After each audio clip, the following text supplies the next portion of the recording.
तर मतांचा जोगवा मागणाऱ्या अशाच एका नेत्यानं शेतकऱ्यांसाठी कविता सादर केली. अमोल कोल्हे यांनी दिंडोरीच्या सभेत भाजपचा चांगला समाचार घेतलाय. दिंडोरीचे महाविकास आघाडीचे उमेदवार भास्कर बगरेंच्या प्रचार सभेत कांद्याचा प्रश्न उपस्थित करत कोल्हेंनी कविता सादर केली. कवितेच्या माध्यमातून त्यांनी केंद्र सरकारला धारेवर धरलं.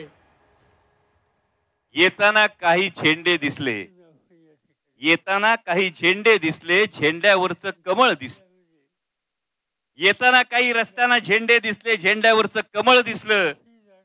पण झेंड्यावरचं कमळ कोमेजलेलं होतं, कांद्याच्या चिखलात रुतलं होतं. झेंड्यावरचं कमळ कोमेजलेलं होतं, कांद्याच्या चिखलात रुतलेलं होतं. कांद्याबरोबर स्वप्न होती, कांद्याबरोबर भावना होती, कांद्याबरोबर मेहनत होती. पण तुमच्या निर्यात बंदीच्या निर्णयानं आमचं गणित फसलं होतं. तुमच्या चुकीच्या अमृत नोनी गॅस्ट्रिन, अपचन, ऍसिडिटी, गॅस्ट्रबल ह्यापैकी तुम्हाला कुठलाही गॅस्ट्रिक प्रॉब्लेम झाला, उपाय एकच, अमृत नोनी गॅस्ट्रिन. धोरणापायी आमचं नशीब बसलं होतं. याच मेहनतीचा उल्लेख करत 14 साली मत मागितलं होतं.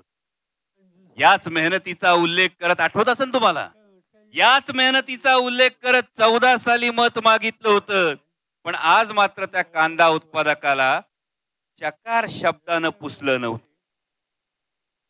शेतकऱ्यांना डांबून ठेवून, तुम्ही शेतकऱ्यांना डांबून ठेवून आमचा आवाज दबणार नाही. कमानीवरचं नाव झाकलं तरी पवार साहेबांचं काळजावरचं नाव पुसणार नाही. आणि म्हणूनच कांदा उपटणाऱ्या हातांचं ठरलंय, म्हणूनच कांदा उपटणाऱ्या हातांचं ठरलंय. यंदा कमळाचं फूल उखडून फेकायचंय आणि तुतारी वाजवणाऱ्या माणसाला दिमाखानं संसदेत पाठवायचंय, दिमाखानं संसदेत पाठवायचंय.